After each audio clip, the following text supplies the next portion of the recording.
महिला को पहचान रहे हैं आप लोग? इस महिला ने हिलाकर रख दिया पूरा सिस्टम। इस महिला ने तोड़ दिया पुलिस का घनघोर पहरा। इस महिला के आगे बस ताकते रह गए पुलिस के बड़े बड़े अधिकारी। ये महिला है तेज तर्रार सिराथू विधायक और अपना दल कमेरावादी के उपाध्यक्ष पल्लवी पटेल, जो लगातार कभी इस जिले कभी उस जिले सरकार और पुलिस प्रशासन के चूल्हे हिला रही हैं। इस बार पल्लवी पटेल को जब एक पीड़ित परिवार से रोकने की कोशिश की गई तो पल्लवी भी मानो तू डाल डाल में पात पात कहती निकल पड़ी अपनी डेस्टिनेशन के लिए। छुपाई अपनी पहचान, मुंह पर कपड़ा लपेटकर बैठ गई बाइक पर और कर गई धमाल और घनचक्कर बन गई 2 जिलों की पुलिस। और अब सोशल मीडिया पर वायरल है ये वीडियो और चर्चा में है विधायक पल्लवी पटेल। माजरा क्या है, कहां जाने से पल्लवी पटेल को रोका क्या और क्यों, जरा वो भी जान लीजिए। दरअसल फतेहपुर जिले के धाता थाना के अजरौली पलनावा गांव में 5 दिन पहले घर के बाहर सो रहे 3 बुजुर्गों पर श्याम पांडे नाम के शख्स ने नशे की हालत में जानलेवा हमला किया था, जिसमें एक बुजुर्ग केशपाल पटेल की मौके पर ही मौत हो गई। 2 लोग जख्मी हो गए, जिससे इलाके में लोगों में भयंकर गुस्सा है। पुलिस को लेकर सवाल भी हैं। वहीं केशपाल पटेल के परिवार से जब पल्लवी मिलना चाहती थी तो पुलिस ने उन्हें रोका। आरोप है कि पुलिस प्रशासन ने विधायक को रोकने के लिए हर प्रमुख मार्ग पर नाकेबंदी कर दी, सभी रास्तों को सील कर दिया, पुलिस पहरा बिठा दिया गया। लेकिन कौशाम्बी और फतेहपुर जिले की पुलिस को चकमा देकर पल्लवी पटेल चेहरा ढकने के बाद कार्यकर्ता की बाइक पर बैठकर पीड़ित के घर पहुंच गई, जिसकी खबर लगते ही मानो पुलिस महकमे में हड़कंप मच गया। सी और एसडीएम भनक लगते ही मौके पर पहुंच गए। और फिर क्या था, भड़क पड़ी पल्लवी। सीधे पूछ लिया सवाल कि मुझे रोकने के लिए लगा दी गई इतनी पुलिस और इस परिवार की सुरक्षा के लिए एक गार्ड तक नहीं। फिर क्या था, मानो पुलिस अधिकारियों से जवाब देता ना बना। आप अपने चाहे डीएम साहब को इन्फॉर्म करें चाहे किसी को, इनका जो एक मांग पत्र रहेगी वो मेरे द्वारा आप तक पहुंचेगी और मैं उसमें सीरियस एक्शंस चाहती हूँ, अदरवाइज मैं बहुत दूर नहीं हूँ। अगर किसी को भी गलत संरक्षण मिला तो उसकी जवाबदेही आप लोग की विधानसभा में होगी, याद रखिएगा इस बात।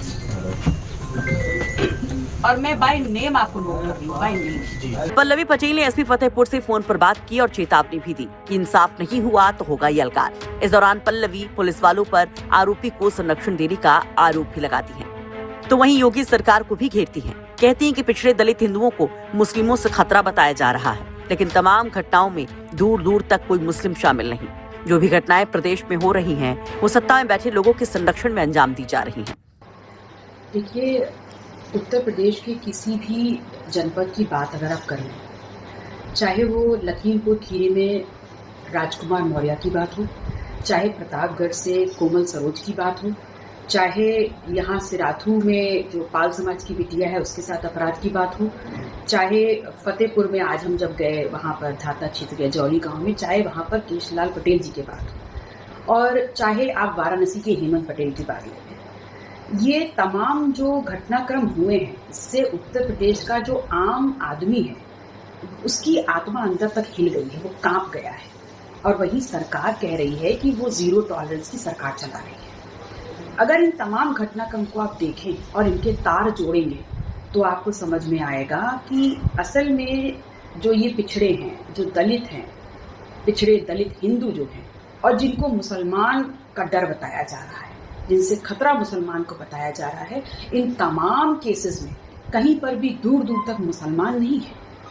इन लोगों का वोट लेकर के जो लोग सरकार में आ रहे हैं, जो लोग संविधान विरोधी हैं, वही लोग सत्ता में बैठ करके अपने ही कुछ हाथ पैर जैसे लोगों को सत्ता का संरक्षण दे करके इन तमाम घटनाक्रम को अंजाम दे रहे हैं। तो मैं सिर्फ इतनी मांग करती हूँ कि इसकी निष्पक्ष जांच हो और जिस प्रकार से वहाँ आज फतेहपुर जनपद में जो सीओ हैं और जो एसओ हैं, जिस प्रकार से वो सत्ता संरक्षण दे रहे हैं उस व्यक्ति को जिसने ये पूरे घटनाक्रम को अंजाम दिया है, ये बहुत ही गलत है। निष्पक्ष जांच करी जाए। जो परिवार है, जो उसका भुक्तभोगी है, जिनके परिवार में केशलाल पटेल जी की मृत्यु हुई है, उनको वहां पर आप सुरक्षा देते हुए सीओ और एसओ को तुरंत के तुरंत उन जगहों से हटाएं, उनका ट्रांसफर करें। ये तो पहली मांग है। दूसरा ये है कि एक गांव में 3 लोगों के साथ इतना बड़ा घटनाक्रम हो जाता है, जहां एक की मृत्यु होती है और 2 लोग लगभग मृत्यु के करीब है। वहां पर कोई भी सुरक्षा नाम की चीज नहीं है। वहां पर जो लोकल प्रशासन है, ना एसडीएम, ना एडीएम, ना लेखपाल, अभी तक कोई गया ही नहीं। सब अपने जिम्मेदारी से हाथ धो रहे हैं। तो मैं आपके माध्यम से बिल्कुल खुले तौर पर इस बात को कहना चाहती हूँ कि अगर इसमें निष्पक्ष कार्रवाई करते हुए दोषियों के खिलाफ कड़ी से कड़ी कार्रवाई नहीं हुई और जो पीड़ित परिवार है, जिनके लोग घायल हैं और जिनके लोगों ने अपनी जान गंवाई है, अगर उनके प्रति न्याय नहीं हुआ तो आप एक बड़े आंदोलन